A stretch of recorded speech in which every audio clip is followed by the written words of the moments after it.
Quel message pouvez-vous délivrer aux amateurs d'alpine? C'est pas plus bête de garder les alpines que des actions en bourse.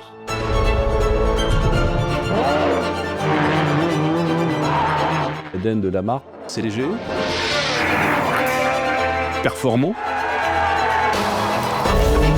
unique et surtout très agréable à conduire.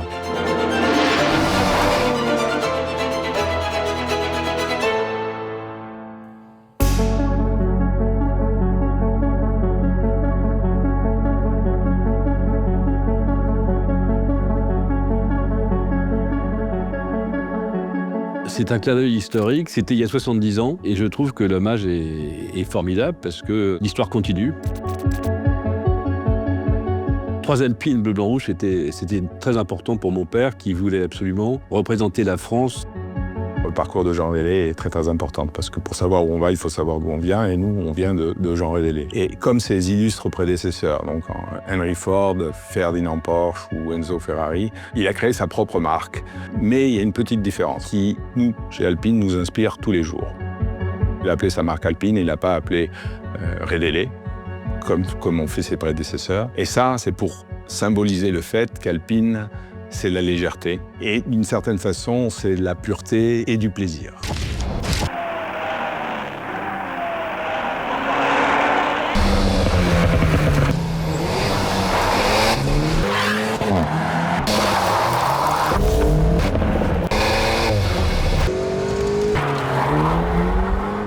Papa a choisi d'appeler la marque Alpine en souvenir de ses victoires dans les Alpes et surtout la Coupe des Alpes qu'il avait remportée sur une 4 chevaux en 54. Mon père a lancé Alpine parce qu'il a beaucoup couru en 4 chevaux et il s'était aperçu que la 4 chevaux avait un potentiel merveilleux, mais qu'en faisant une voiture un peu plus légère, en utilisant des matériaux modernes pour l'époque, il pouvait avoir une voiture sportive plus performante. Pour anecdote amusante, au 1055, il courait sur une Alpine à 106. Il finit la course avec 1 heure d'avance sur les 4 chevaux d'usine, ce qui démontrait la performance de la voiture plus légère que la 4 chevaux. Il disait souvent, après avoir fait un tour dans les Alpes au volant de ses voitures, « Je me suis bien amusé ». C'est banal, mais c'est fondamental. Cette valeur-là de « je me suis bien amusé », c'est ce que nous, on veut transmettre à nos clients quand ils vont conduire les voitures ou avoir une expérience, quelle que soit avec le monde alpine. Et 2, c'est nous-mêmes, nous voulons bien nous amuser en faisant le travail, en développant les voitures. Parce que si on s'amuse bien, les clients vont le ressentir à travers le produit.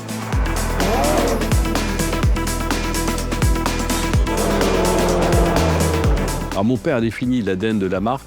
Alpine devait être léger, performant, économique, en utilisant des pièces de grande série, et surtout très agréable à conduire. Les modèles symboliques qui ont compté chez Alpine, c'est d'abord la toute première, la 106 qui est le commencement. Après ça, c'est la 110 qui a marqué son époque dans les rallyes. Dans l'histoire d'Alpine, la 110 a joué un rôle fondamental. C'est elle qui a donné les plus beaux lauriers à Alpine. Quand la voiture est sortie en 62, c'était un dessin révolutionnaire. Et tout au long de sa carrière, de 62 à 77, elle n'a fait qu'évoluer, grandir et être de plus en plus performante.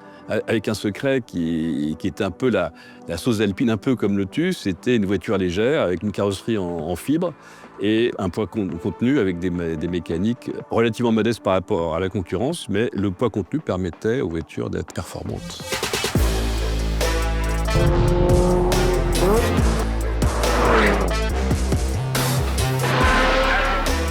Nous avons 3 principaux défis. Le premier, c'est bien sûr lancer une gamme produit. Parce qu'aujourd'hui, nous avons la 110, qui est notre voiture iconique.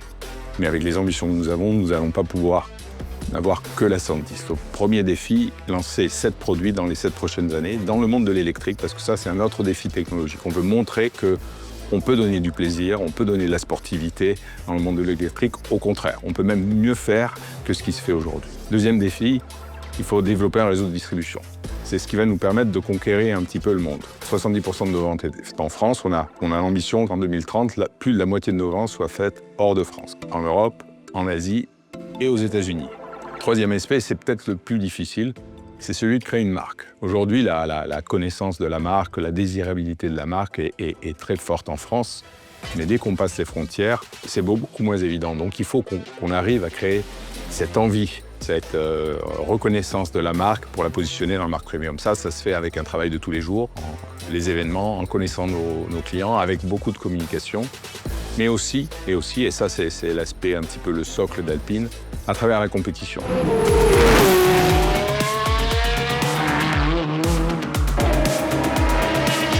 Alpine est arrivé au sommet au début des années 70, surtout grâce à la berlinette, qui a été d'abord championne d'Europe en 71 et championne du monde en 73. Après ça, d'autres victoires sont arrivées. Il y a eu le championnat d'Europe sur les protos 2 litres avec Alain Serpaggi et en 78, la victoire au Mans, qui était aussi très importante, qui a permis à Renault après ça d'aller en Formule 1. Pour mon père, le Mans était une épreuve importante. Donc la première victoire au Mans en 64, c'est la M64, donc c'est une voiture emblématique. Après ça, il y a eu les voitures faites avec le V6 Gordini, qui sont la 441 et la 442 qui ont gagné les 24 heures du Mans.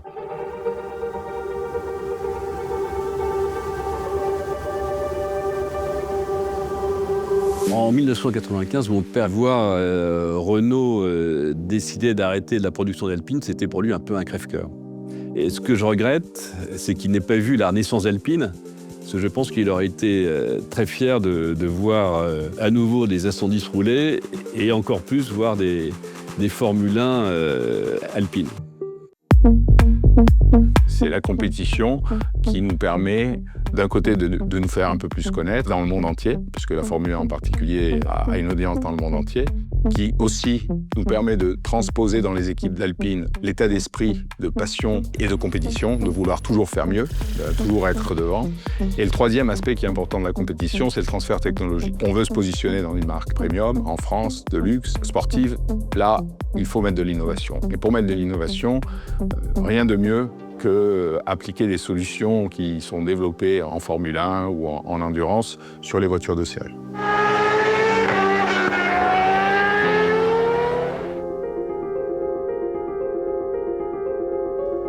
Le 390, c'est le deuxième véhicule du Dream Garage. C'est un véhicule électrique, c'est un véhicule qui veut aller conquérir certains marchés, puisque c'est un véhicule sport fastback. On dit que c'est une voiture de course dans un costume de soirée, et c'est un peu ça. Quand on veut aller s'amuser, aussi bien sur des petites routes de montagne que éventuellement sur circuit, on va retrouver exactement les mêmes sensations que notre A110 d'aujourd'hui. Ça semble impossible à croire, je vous garantis que c'est la vérité. Cette année, on fête les 70 ans d'Alpine, mais toute Alpine est dédiée à ce qui va se passer dans les 7 prochaines années. Ces 7 prochaines années-là, aussi bien au niveau du produit qu'au niveau de la distribution et de la marque, sont celles qui vont nous permettre de mettre Alpine dans le Gotha des marques automobiles et de faire d'Alpine un petit peu l'étoile française dans ce domaine.